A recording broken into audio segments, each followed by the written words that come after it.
কেমন আছো তোমরা? তোমাদের জন্য নিয়ে এসেছি আজকে আরেকটি নতুন ছড়া। ছড়াটির নাম প্রশ্ন। লিখেছেন রবীন্দ্রনাথ ঠাকুর। এই ছড়াটিও আমরা ছোটবেলায় কম বেশি সবাই পড়েছি, অনেকেই পড়েছি। ছড়াটি আমাদের খুব পছন্দের, খুব ভালো লাগে। তো ছড়াটি শুরু করা যাক।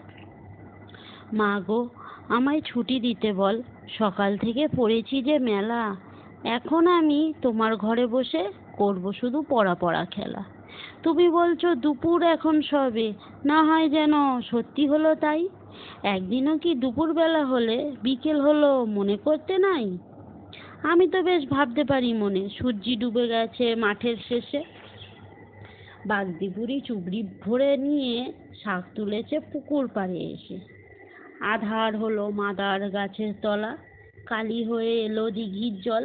হাটের থেকে সবাই এলো ফিরে, মাঠের থেকে এলো চাষির দল।